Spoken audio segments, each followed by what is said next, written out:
जय हिंद। इससे पहले वीडियो में मैं आपको पाचन तंत्र के बारे में समझा रहे थे, उसमें अमाशय तक पाचन हो गया था। तो आज हम समझेंगे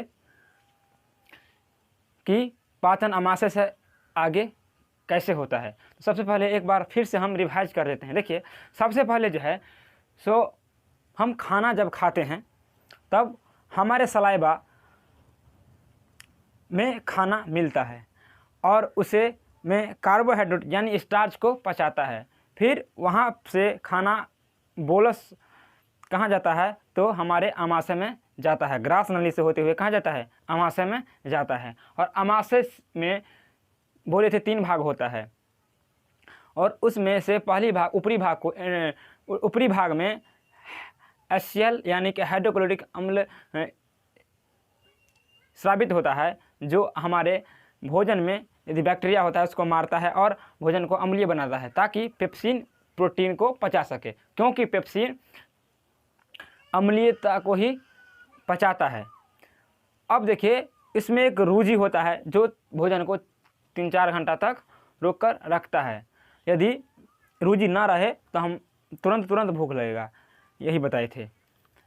उसके बाद भोजन अमाशय से जब निकलता है तो उसे हम कैम कहते हैं और यह छोटी आंत में जाने लगता है। उससे पहले लीवर होता है और यह लीवर एक एंजाइम स्रावित करता है जो पित्ताशय में भरकर रखता है। समय आने पर जब हम भोजन करते हैं तो पित्ताशय क्या करता है? अपना पित्त छोड़ता है और भोजन को छोटे यानी स्मॉल में कन्वर्ट करता है। अब देखिए, यहाँ एक अग्न्याशय होता है। अग्न्याशय क्या करता है? तो अग्न्याशय भी अपना एंजाइम छोड़ता है। इसके बारे में डिटेल से पढ़ेंगे, अभी शॉर्टकट में देख लेते हैं। इसके बारे में डिटेल से अभी समझेंगे। और छोटी आंत में जाता है। छोटी आंत में भी एंजाइम सब होता है, एक आंतरस निकलता है।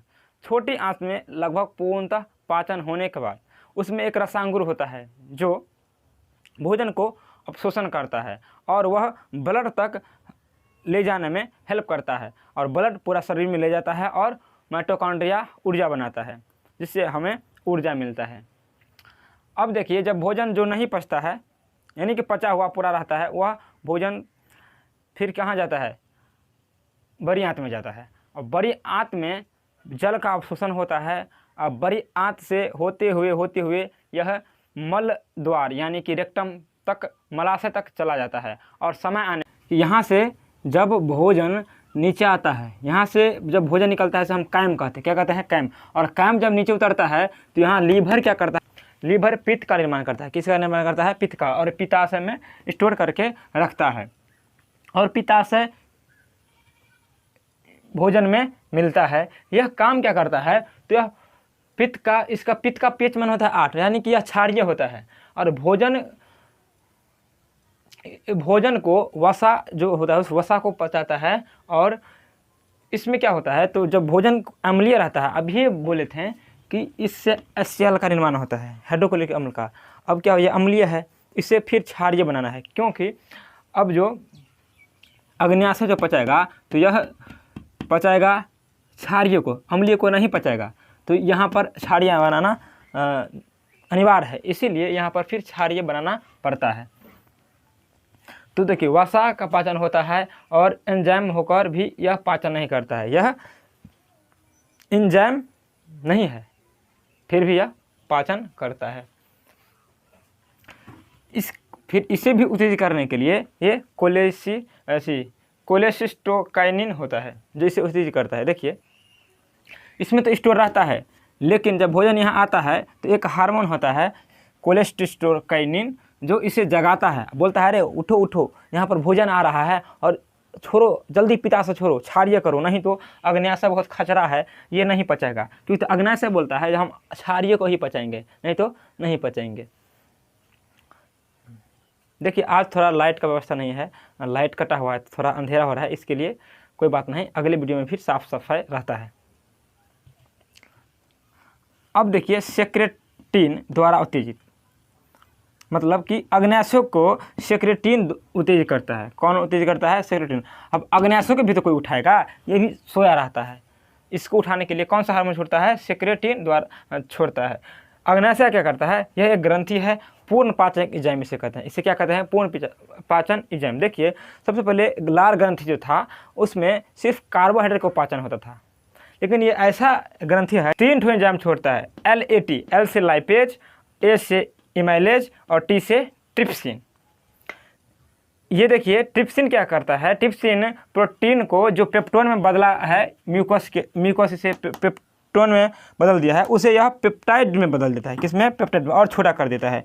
और एमाइलेज जो है, एमाइलेज यह स्टार्च को जो यहाँ पर नहीं पच पाया, मुख गुहा में जो नहीं पच पाया, उसे हम कहाँ पचाएंगे? एमाइलेज द्वारा स्टार्च को पचाएंगे। कितना आदमी होता है कि जल्दी जल्दी खा लेता है, सीधे गिर जाता है, तो उसे मुंह में नहीं पच पाता है, क्योंकि लाइसोजाइम नहीं निकल पाता है उतना जल्दी जल्दी, तो उसे कहाँ पचाता है? अग्नाशय में पचाता है। किससे? एमाइलेज से। ये समझ गए। अब देखिए लाइपेज, लाइपेज क्या करता है? तो वसा को पचाता है और लिपिड को यानी फैट को पचाता है। वसा का पाचन यहाँ भी हुआ था पित्ताशय द्वारा, लेकिन वहाँ पर यदि नहीं हुआ तो यहाँ भी होगा। अब देखते हैं, तब तक इसका स्क्रीनशॉट लीजिए। अब नेक्स्ट देखते हैं। हाँ, अब देखिए कि जब भोजन कायम के रूप में जब छोटी आंत में आता है तो छोटी आंत में पूर्ण पाचन हो जाता है।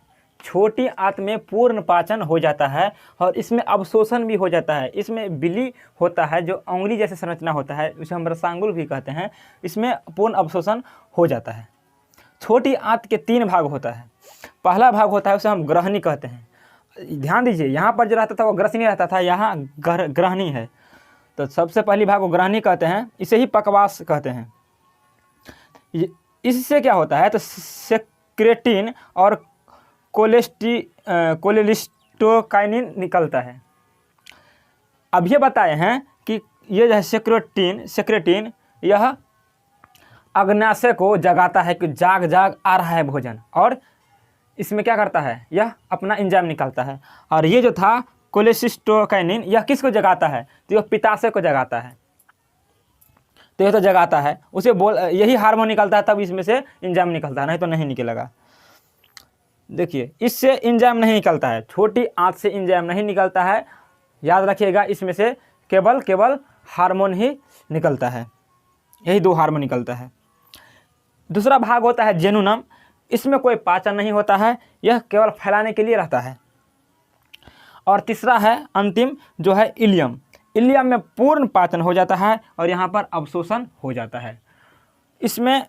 इसी में पाया जाता है एक रसांगुल, जिसे हम बिली कहते हैं, उंगली जैसे संरचना रहता है, और उसमें अवशोषण हो जाता है और यही ब्लड के माध्यम से सारे शरीर में पहुँचाता है, हर एक कोशिका में पहुँचाता है। यहाँ पर ऊर्जा बनता है और हम लोग को ऊर्जा मिलता है। यहाँ तक तो पूर्ण पाचन हो गया, लेकिन फिर भी कुछ बच जाता है। जो बचा हुआ अपशिष्ट रहता है भोजन, वह बड़ी आंत में प्रवेश करता है। बड़ी आंत से यहाँ से प्रवेश करते यहाँ से यहाँ आता है, और इसी बड़ी आंत में जल का पूर्ण अवशोषण हो जाता है। और यहाँ पर देखिए अपेंडिक्स होता है, जिसे हम अवशेषीय अंग कहते हैं। ये वाला जो है, इसका कोई कार्य नहीं होता है। यदि खराब होने पर इसे निकाल दिया जाता है। और यहाँ भोजन आ करके मलाशय में आता है, और मलाशय से समय अनुसार लैट्रिन के द्वारा यह मल द्वार से होते हुए निकल जाता है। तो यहाँ तक था डाइजेस्टिव सिस्टम, यानी पाचन तंत्र कहते हैं। तो आप लोग को पाचन तंत्र अच्छे से समझ में आ गया होगा। हम 2 वीडियो बनाए हैं पाचन तंत्र में, क्योंकि लंबी वीडियो हो जाती है, आप लोग का मन अकच जाता है, इसीलिए 2 वीडियो करके दिया हूँ ताकि आप लोग अच्छा से देख सकें। इससे पहले एक वीडियो मैंने अपलोड किया था, वह पार्ट 1 है, यह पार्ट 2 है। उसमें मुख गुहा से अमाशय तक बताया था, यहाँ पर अमाशय से लेकर लास्ट तक बता दिया हूँ। तो दोनों वीडियो पूरा देख लीजिए ध्यान से, आपको इसमें से कोई प्रश्न नहीं छूटेगा। अच्छा लगा है तो लाइक कीजिए, सब्सक्राइब कर दीजिए, ताकि और कोई वीडियो डालो तो आपके पास तुरंत पहुँचे। हाँ, बेल आइकन को दबा कर रखिएगा। ठीक है, चलते हैं। जय हिंद।